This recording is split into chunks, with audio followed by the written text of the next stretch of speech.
자, 홍범도 장군 이야기 한번 더 해볼게요. 또 진화한 이야기를 해드릴게. 네. 자, 일단 홍범도 관련해서 윤석열이 본인 생각을 얘기한 적이 없답니다. 대통령실은. 이게 더 찌질한 거 아니에요? 본인의 생각을 이야기한 적이 없다. 그러니까 뭔가 문제가 될 것 같으면 피합니다. 막아요. 왜냐하면 저희 또 탄핵 사안이 된다는 걸 알고 있을 수 있는 거예요. 아까 박정훈 대령 건도 윤석열은 거기에 뭐 이야기한 적 없다, 언급한 적 없다는 식으로 이야기를 하잖아요.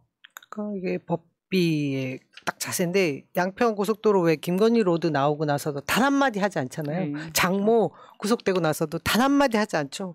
심지어 처남도 이제 지금 기소가 된 건데 그것에 대해서도 누구도 단 한마디 하지 않습니다. 사법부일이다. 아무것도 없는 처가 사람들이 검사 사위들 아니었으면 사위들? 아니 왜? 사위들 아니었으면은 부자가 됐겠냐고. 이직들 그 인터넷 커뮤니티가 보면 뭐라 그러냐면은 김건희 여사가 원래 잘 사는 집 딸인데 줄리할 이유가 없다는 식으로 논리를 만들더라고요. 무슨 개소리야. 그 후로 검사들 만나면서 재산을 축적했지.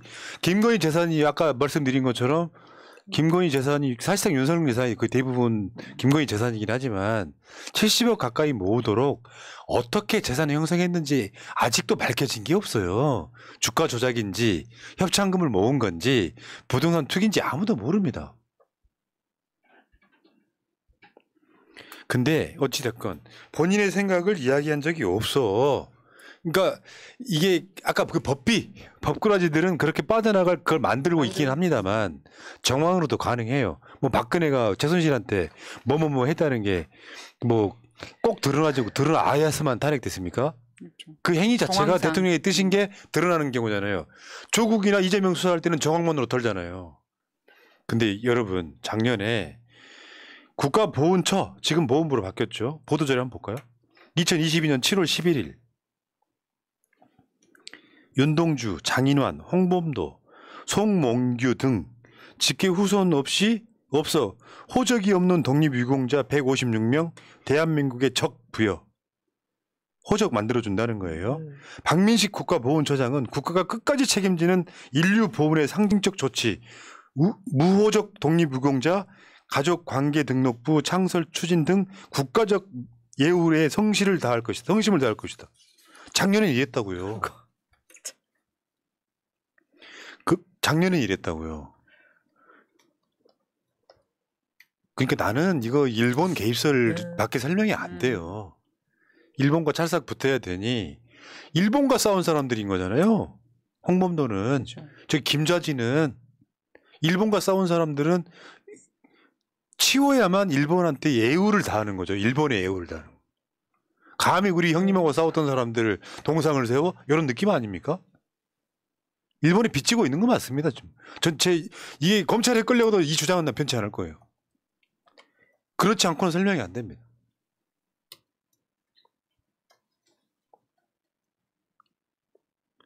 김병주 의원이 오늘 한 얘기예요. 홍범도 흉상 이전 작년 말부터 추진하다 딱 걸렸다. 어제 우리가 방송으로 말씀드렸었죠. 엊그저께. 대통령 비서관 한 명이 육사교장으로 가서 그때부터 이걸 추진했다라는 거죠. 근데 육사교장으로 왜 그 비서를 보냈겠어요? 누가 보냈을까요? 윤석열이 보냈겠어요? 이해되십니까? 투김? 아니 이게 작년에는 이렇게 얘기를 했는데 왜 육사교장으로 대통령 비서를 보냈겠냐고. 얘는 이럴 때면 저 군사 독재 시절에 군인 파견하는 건 똑같은 거 아니에요. 육사에 뭔가 할 일이 있었던 거지. 그렇죠. 그러면 그걸 누가 시켰겠냐고. 성렬이요? 물론 시킨 건 성렬이겠지. 도장 찍은 건. 실제로 누가 시켰겠냐고. 아까 말한 양김 중에 하나야. 자꾸 그거 뒤져보고 싶은데요. 정법 강의? 혹시 이거와 관련된 강의 한 거 있어요? 찾아놓은 거 없어요? 아니 이건 그렇다니까요. 일본과 불편한 모습은 싹 지우고 싶은 거예요. 일본과 잘 지내야 된다고 했잖아. 근데 임기 5년짜리가요. 우리가 일제 강점기만 만 35년이에요. 햇수로는 37년이고 임기 5년짜리가 독립운동의 역사를 지워버리는 거잖아. 온갖 핑계를 대가지고. 여러분들이 아마 대부분 보셨을 텐데 홍범도 장군 유해에 돌아올 때 그 의미가 뭐냐면 그 영상을 보면 눈물 나는 거죠. 왜 그러냐면 독립운동을 하다가 이역 만리 다른 나라에서 묻혀있던 그분의 혼이 있다면 돌아오지를 못하고 있다가 문재인 정부가 외교력을 발휘해가지고 장군을 모셔와요. 그러면 대한민국 공군 전투기가 영공 밖으로는 못 나갈 거 아니에요. 딴 나라로 가야 되잖아. 거기 지키고 있다가 그 비행기가 들어오니까 모여들면서 호의를 해요. 지금부터는 홍범도 장군을 우리가 모시겠습니다 한단 말이에요. 만약에 찢어지게 못 사는 나라였다면 이거 배로 모시고 들어오거나 그럴 수 있잖아요. 그렇죠. 정말로 선진국이 됐기 때문에 장군 때문에 대한민국이 이렇게 잘 살게 된 나라 중에 하나가 됐다라고 그분 돌아가신 분이지만 모셔오는 장면에 우리가 선진국이 됐구나라고 그렇게 감동스러웠던 장면을 북한이 생기기도 전에 소련 공산당 가입, 그것도 독립을 위해서 가입했다는 그 장군님을 공산당 가입 흔적 때문에 육사에서 치우자고 하는 새끼들이 사람들이냐고. 나 진짜 눈물 날라 그러네. 소름 끼치지 않아요? 그러니까 영혼이 있다면 돌아오셔갖고 그래도 우리 후손들이 잘 살고 있구나라고 할 만한 양반이 갑자기 일본 놈들이 득식을 한 거예요. 그때 일제 때랑 뭐가 다르냐고. 그때 그 유해 봉안 그 우리 송환했을 때 장면 저도 보면서 막 이렇게 가슴이 웅장해지는 느낌을 받았고, 아, 이 국가가 무엇인지를 느끼게 해준 장면이었습니다. 지금은 이게 나라냐밖에 떠오르는 게 없잖아요. 완전히 대비되죠. 이게 뭐가 있냐면 진짜 중요한 걸 까먹고 있어요. 독립운동 했던 사람 중에 상당수는 북한으로 갔다 그랬죠. 그래서 있잖아요. 해외에 독립운동 하다가 돌아가신 분들이 있어. 미국에 있는 것도 지금 안창호 후손은 미국에 대부분 살고 있잖아요. 근데 국가적 차원에서 북한과 남한이 같이 수교하고 있는 나라들이 있을 거 아니야. 근데 독립운동사에 가장 굵직한 사람들. 홍범도 장군은 독립운동사에 가장 큰 전공이 있는 사람이에요. 홍범도 장군 유해를 모시기 어려웠던 이유가 카자흐스탄은 북한과도 한국과도 수교를 맺고 있어요. 왜 중국이 안중근 의사 유해 발굴의 소극적인 이유도 그거랑 비슷해요. 그런데 홍범도 장군 유해를 남한에 주면 남한이 정통성을 확보하게 되는 거예요. 그래서 양쪽을 주지를 못하고 있다가 문재인 정부가 외교력 발휘해가지고 남한으로 모시겠어 한 거예요. 그게 정통성의 확보라고. 북한 사람들은 찢어지게 가난하지만 지금 현실적으로 우리도 잘 모르는 독립운동 한 사람도 있을 거 아니에요. 그 사람들은 사실 북한으로 왔다라고 북한이 정통성이 있다고 주장하는 거예요. 근데 홍범도를 빨갱이로 내치면 우리가 중요한 독립운동사의 중요한 사람 하나를 북한 편으로 내버리는 결과가 있는 거거든요. 그러니까 정확히 말하면 지금 이 새끼들이 빨갱이인 거예요. 북한이 이렇게 하고 있잖아. 수없이 많은 독립운동가들 중에 손가락에 꼽는 사람들은 한국이 갖고 있어야 된다고. 그렇죠. 그런데 약산 김원봉은 북한으로 갔으니까 빨갱이. 광주에 정일성 공원 있잖아요. 막 보수단체를 가서 보훈부가 관광버스 얻어주고 정일성 공원도 모르면 욕해.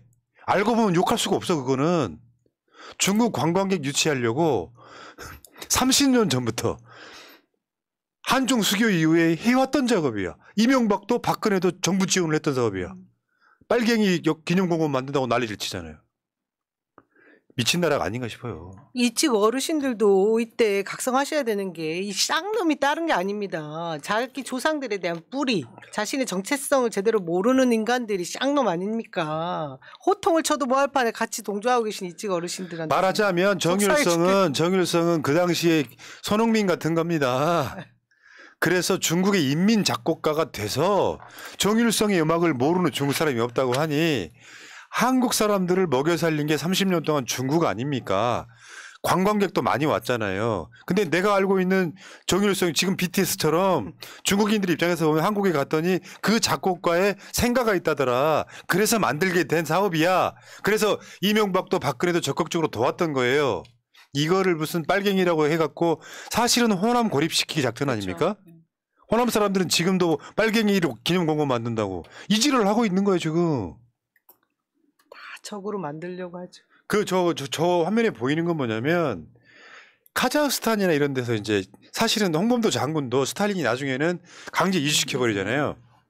근데 거기서 이제 소위 고려인들이 우리 새날 유튜브 하기 전에 그 팟캐스트 할 때는 그 고려인들 인터뷰해 본 적도 있었거든요.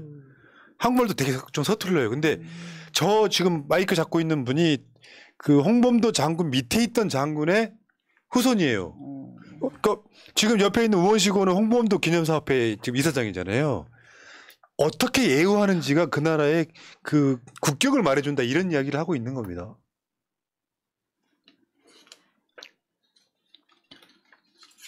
야, 어쨌든 이런 나라를 지금 만들고 있어요.